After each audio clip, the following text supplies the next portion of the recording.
Welcome to my channel RMS Academy. যে সমস্ত ছাত্রছাত্রী ক্লাস 12-এ পড়ো এবং থার্ড সেমিস্টার পরীক্ষার জন্য প্রস্তুতি নিচ্ছ তাদের জন্য আজকের এই ভিডিওটি একটি সাজেস্টিভ ভিডিও অর্থাৎ সাজেশনের জন্য তৈরি হওয়া।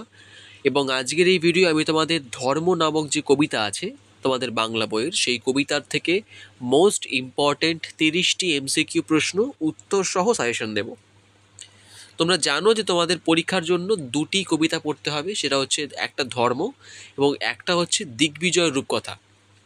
দিগ্বিজয় রূপকথা গল্পের থেকে, কবিতার থেকে তোমাদের অলরেডি সাজেশন দেওয়া হয়েছে, সেগুলি তোমরা চ্যানেলে গেলে পেয়ে যাবে। এবং আজকে এই ভিডিও তোমাদের আমি ধর্ম থেকে কোয়েশ্চেন বলবো। তোমাদের কবিতার থেকে 7 নম্বরের অর্থাৎ 7টি এমসিকিউ প্রশ্ন আসবে। দেখো, ফার্স্ট কোয়েশ্চেন হচ্ছে, শ্রীজাতর লেখা ধর্ম কবিতা অন্ধকার লেখাগুচ্ছ কাব্যগ্রন্থের কত সংখ্যক কবিতা? 14 সংখ্যক। নিচের কে নতুন পতাকায় ধর্মকে চিহ্নিত করেছিলেন? লেনিন। দিগন্ত পেরোনো কার ধর্ম ছিল? আইনস্টাইনের। মানুষকে কবির কোন পথে থাকতে বলেছেন? সত্যের পথে। ধর্ম কবিতায় চরণ সংখ্যা কয়টি? 14টি। শ্রীজাতর লেখা ধর্ম কবিতাটি সনেট। আব্দুল করিম খাঁ কোথায় জন্মেছিলেন? উত্তরপ্রদেশ। জ্ঞান গভের ধর্ম কী ছিল? উন্মাদনা, আঁকা। জ্ঞান গভের ধর্ম ছিল উন্মাদনা। জ্ঞান গগ ছিলেন একজন চিত্রশিল্পী। আগুনের ধর্ম আজও ভস্মের চরিত। ভ্লাদিমির ইলিচ ইউয়ানভ কে যে নামে বেশি পরিচিত সেটা হচ্ছে লেনিন। আইনস্টাইনের বিখ্যাত আবিষ্কার হচ্ছে আপেক্ষিকতাবাদ। ভ্যান গগ কোথাকার চিত্রশিল্পী ছিলেন? হল্যান্ড। তোমার ধর্মের পথে কেন অপব্যয়? কবিরের ধর্ম ছিল সত্যের বয়ান।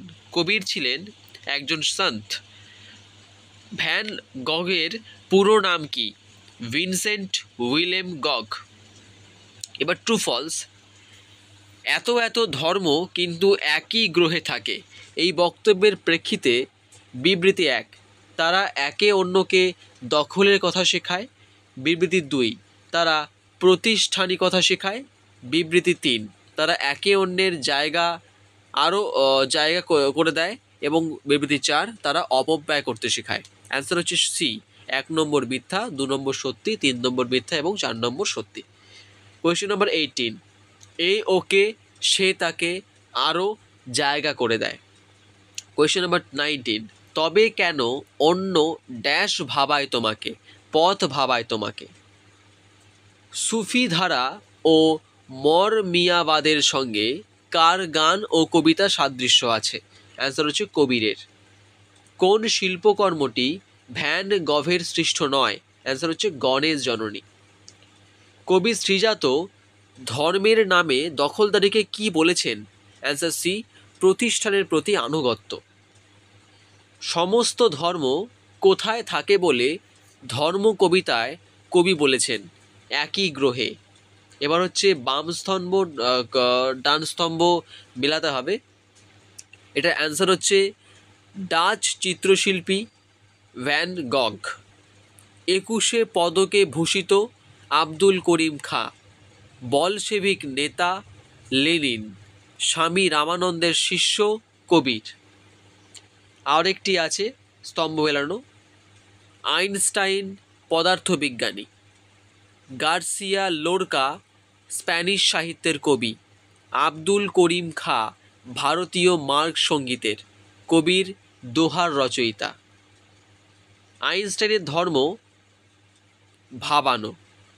আজকের ভিডিও এই পর্যন্তই, দেখা হবে নেক্সট ভিডিও। তোমরা দেখতেই পাচ্ছ দিগ্বিজয় রূপকথা এরপর ছিল, এটা তোমাদের অলরেডি দেওয়া হয়েছে একটি ভিডিওর মাধ্যমে। আমি ডেসক্রিপশন বক্সে লিঙ্ক দেওয়ার চেষ্টা করব, যদি না পাও ডেসক্রিপশন বক্সে লিঙ্ক, তাহলে চ্যানেলে যাবে, গিয়ে ওখানে ভিডিও পেয়ে যাবে তোমরা সামনেই।